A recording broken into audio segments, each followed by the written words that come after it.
नमस्कार अनि सुस्वागतम।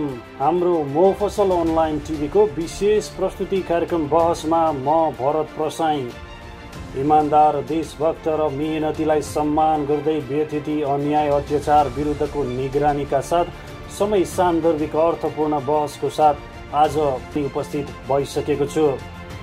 कार्यक्रम निर्माण तथा उत्पादनमा प्रत्यक्ष अप्रत्यक्ष सहयोग गर्नुहुने रोशन चुडाल, रविकिरण बान्तवा, पवन ढकाल, समीर खरेल लगायत सम्पूर्ण हाम्रो मोफसल अनलाइन इन्टायर टिमलाई नमन गर्दै कार्यक्रमको सुरुवात गर्न चाहन्छु। नेपाल सरकारले कालापानी सहितको पूर्ण नक्सा सार्वजनिक गरेपछि नेपाल चीनतिर ढल्कियो। चीनको इसारामा यो कदम चालियो भन्दै ठुलै खैला बैला मचिएको छ भारतमा। भारतको आड र सहारामा बाँचेको देशको रूपमा नेपाललाई सधैँ चित्रण गरिरहेको अनि नेपालले यस्तो बोल्ड र अन्तर्राष्ट्रिय जगतमा नै तरङ्गित गर्ने खालको कदम र साहसीपूर्ण यो प्रयासको थालनी गरौँ भनेर भारत तीन छक्क परेको छ। अन्तर्राष्ट्रिय जगतमा आफूले गरेको भूमि अतिक्रमणको ढाकछोप गर्न चीनले राजनीतिक खेल खेलेर वर्षौंदेखि रहिआएको पारस्परिक सम्बन्धलाई बिगार्न सफल भएको भारतले आरोप लगाएको छ। तर यो भारतले बुझ्न जरुरी छ कि सडक निर्माणको विषयलाई लिएर नेपाल सरकारले चीनलाई पनि विरोध पत्र पेश गरिसकेको छ। एउटा स्वाधीन र स्वतन्त्र देशका नागरिक र देशले आफ्नो माटो अनि आफ्नो पहिचानका लागि आवाज उठाउँदा कसैबाट परिचालित भएको भन्ने भारतको कस्तो सङ्कीर्ण सोच। यसबाट प्रष्ट हुन्छ कि भारतीय हेपा प्रविधिको पराकाष्ठ। सिक्किमपछि कश्मीर निलेको भारतले नेपालप्रति सम्मानजनक सफा दृष्टिकोण राख्छ भन्ने कुरामा नेपाली कदापि विश्वास गर्न सक्दैनन्। आत्मसम्मानमा अडिएको नेपाललाई पटक पटक लुच्न चितोर्न पछि परेको छैन भारत। नेपालभन्दा 22 गुणा ठुलो अनि विश्वको 7औं ठुलो देश भएर पनि एउटा सानो भूपरिवेष्टित देशको एउटा सानो अंश जमिनलाई पनि रियाल काट्ने भारतको नीति देख्दा, भारतको परराष्ट्र नीति देख्दा हिटलरवादी नीति भएको सहजै जो सुकैले पनि अनुमान लगाउन सक्छ। भारतमा मात्र होइन, नेपालमा बसेर नेपाली नागरिकता धारण गरेर भारतमुखी भएर कसरी भारतको पक्षमा वकालत गरौँ भनेर रातौं दिन सोचमा डुबिरहने बुद्धिजीवी र नेताहरूको पनि कमी छैन नेपालमा। यो पटक जब नेपाल सीमा विवादका कुराहरू उठे अनि भारत र नेपाल बीचको तनाव अगाडि बढ्यो अनि गरिमामय संसदको रोस्टमबाट नै संविधानको अनुसूचीमा कालापानी नै छैन, नेपालको दाबी असान्दर्भिक छ भन्दै भारतको बोली बोलेको देखियो। नेपाली सांसद र नेता भएर तथ्यको आधारमा भारतसँग हाम्रो पहिचानको निम्ति आवाज उठाउनुको सट्टा पैसा र शक्तिको भरमा नेपाली दाबीलाई पनि कमजोर बनाउने खेलमा लागेको देख्दा यो देशमा अन्तर्राष्ट्रिय शक्तिबाट भन्दा पनि हाम्रो देशभित्र मौलाएको घुनबाट बस्नुपर्ने बेला भएको देखिन्छ। नेपाल भारतकै आशामा बाँचिरहेको छ भनी व्याख्या र विश्लेषण गर्ने अनि यही विश्लेषणका आधारमा नेपाललाई होच्याउने परिपाटी भारतमा रहिआएको छ। तर वास्तविकता भिन्न छ। जति भारतले हामीबाट लिएर गएको छ अनि नेपालले प्रदान गरेको छ त्यसको 10औं गुणा बढी नेपालबाट अन्य शीर्षकमा भारतले नेपालबाट कमाएर आफ्नो देशमा लिएर गएको छ। विश्वबाट कमाउने 7औं देशहरूमध्ये नेपाल पनि एक वर्ष भारतको लागि। भारतले व्यापारको नाममा नेपालबाट सिरिखुरु पैसा लिएर गएको छ। बितेको 5 वर्षमा भारतले नेपालबाट 35 खर्बभन्दा बढीको व्यवसायको नाममा नेपालबाट पैसा आफ्नो देशमा रेमिट्यान्ट भित्राएको छ। यो अवधिमा नेपालले 5 खर्ब बराबरको निर्यात गरेको छ।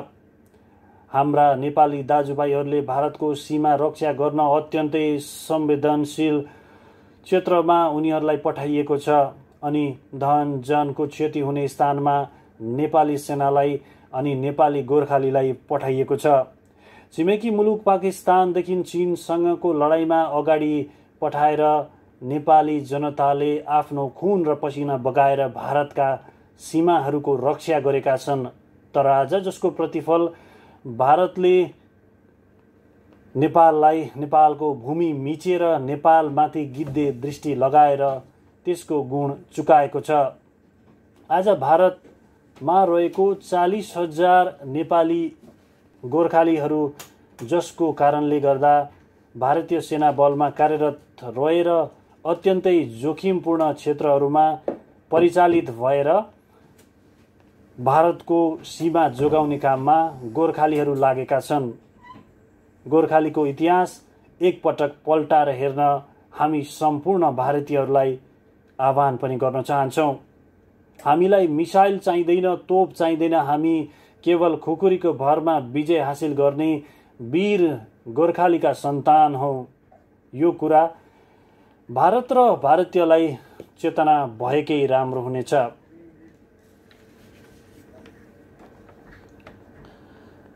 भारतको सीमा रक्षा गर्दा कयौं नेपाली गोर्खाली जवानको ज्यान गएको छ।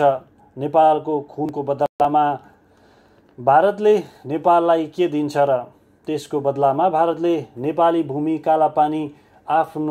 कालापानीमा आफ्नो सेना राख्छ, नेपाली भूमिभित्र नै दादागिरी देखाएर बाटो बनाउँछ, कश्मीर जस्तै व्यवहार गर्छ। यति मात्र होइन, नेपालले नेपालीका लागि संविधान जारी गर्दा पनि नाकाबन्दी गर्न पछि पर्दैन। यस्तो राष्ट्रले एक असल मित्र राष्ट्रको व्यवहार गरेको छ भनेर हामी नेपालीले चुप लागेर सही रहनु पर्ने हामी नेपालीको कस्तो विडम्बना।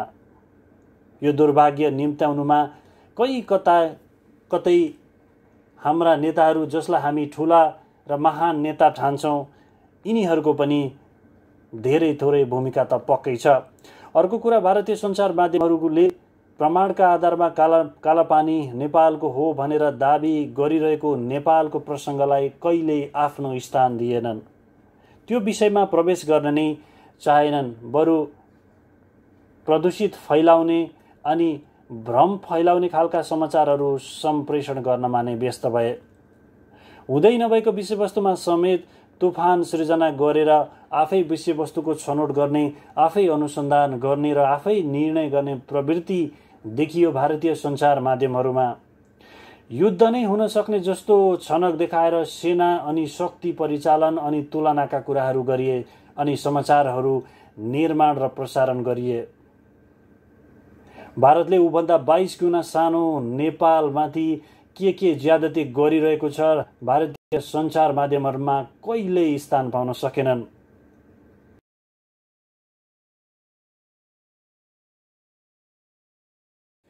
भारतीय सञ्चार माध्यमहरूमा भारतीय एसएसपीले नेपालीको हत्या गरेको विषयले भारतीय मिडियामा कहिल्यै स्थान पाउन सकेनन्। हेपा नीतिको पराकाष्ठ नाकाबन्दीको विषयले भारतीय सञ्चार माध्यममा कहिल्यै स्थान पाउन सकेनन्। पूर्वमा भएका सिमानाका पिलरहरू रातोरात सारिएको अनि हराएको विषयले पनि भारतीय सञ्चार माध्यममा कुनै स्थान पाउन सकेनन्।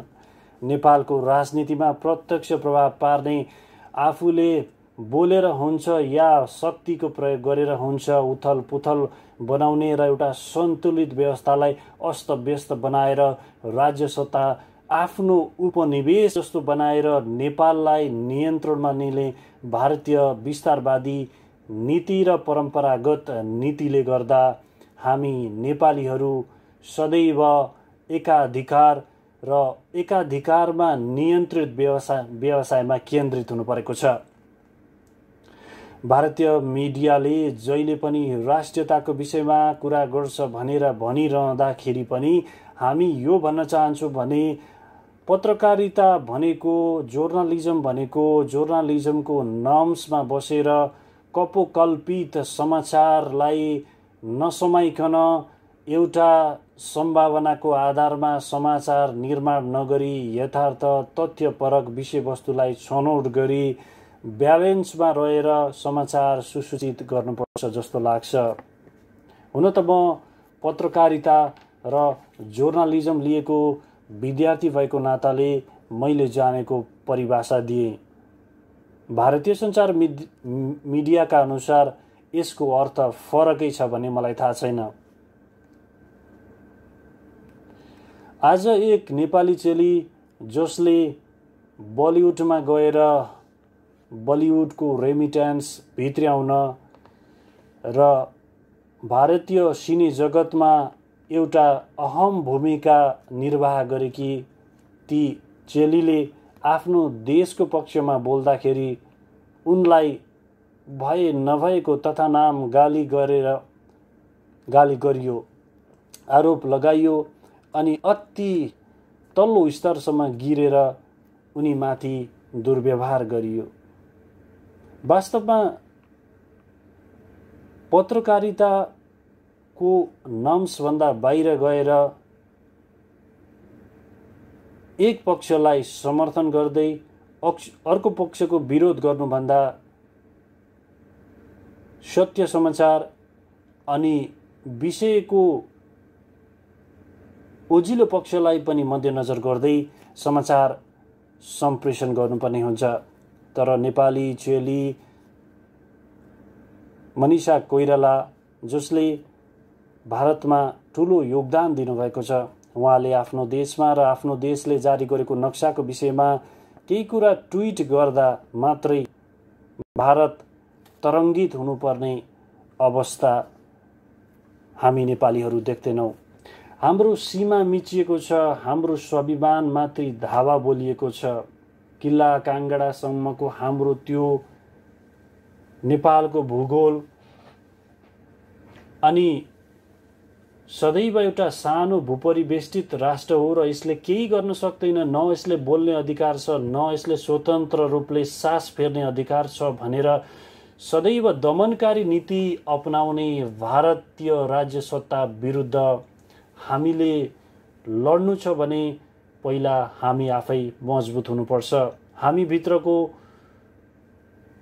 हीनताबोध र हामी भित्रको परजीवी अनि अरूमा आश्रित हुने सिद्धान्तलाई त्याग्नुपर्ने अहिलेको आवश्यकता देखिन्छ र देशको विकासमा गतिशील भएर लाग्नुपर्ने बेला भएको छ।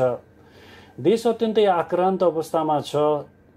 एकतिर कोरोना भाइरसले सताएको छ नेपाललाई, अर्कोतिर सीमा विवाद अत्यन्तै झन पेचिलो बन्दै गइरहेको छ। शक्तिशाली देश भएको हिसाबले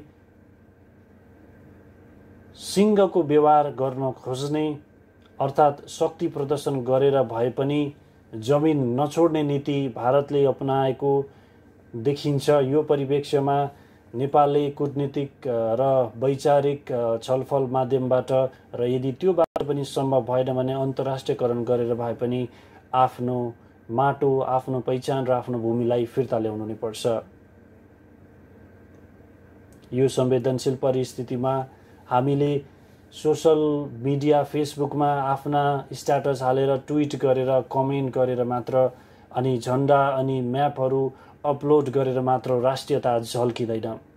यदि तपाईँले राष्ट्रलाई साँच्चै माया गर्नुहुन्छ भने तपाईँले जसरी र जुन ठाउँमा बसेर जति सक्ने तपाईँले सहयोग देश र राष्ट्रलाई गर्न सक्नुहुन्छ त्यो तपाईँले गर्नु नै पर्छ। चाहे तपाईँ देशमा हुनुहुन्छ, चाहे तपाईँ विदेशमा हुनुहुन्छ। मनोवैज्ञानिक रूपले र अहिलेको यो चेतनशील र परिवर्तित विश्वमा हामीले युद्धको सङ्घर्ष अर्थात् हात हतियारले नै सङ्घर्ष गर्नुपर्छ भन्ने छैन। महात्मा गान्धीले अपनाएको जस्तै सिद्धान्त अपनाएर पनि हामीले हाम्रो भूमि फिर्ता लिन र फिर्ता पाउन सक्छौँ। आज मैले अत्यन्तै संवेदनशील भएर भन्नु नै पर्छ, केही गलत शब्दहरू पनि सोसल मिडिया फेसबुकहरूमा चाहिँ हामीले पढ्न अनि हेर्न पाउँछौँ र देखिरहेका छौँ। अहिलेको यो विषम परिस्थितिमा अत्यन्तै संवेदनशील भएर सभ्य भएर विरोध गर्ने पनि एउटा शिष्टाचार भएर विरोध गर्नुपर्छ। भारत हाम्रो एउटा छिमेकी राष्ट्र पनि हो र हामीले भारतसँग, चीनसँग असल मित्रवत व्यवहार राख्दै आएका छौँ र भोलि पनि राख्नेछौँ। तर भारतको दमनकारी नीति अनि भारतले अपनाएको नेपालीलाई हेर्ने व्यवहार र मिचा प्रवृत्तिको विरुद्धमा हामी सबै भएर सङ्घर्ष गरि नै रहनुपर्छ र हामी अन्तिम क्षणसम्म पनि त्यो सङ्घर्षमा होमिनै रहनेछौँ। हवस् त, आजको प्रस्तुतिबाट हाम्रो मफसल अनलाइन टिभीको एउटा विशेष कार्यक्रम भन्न रुचाउँछु।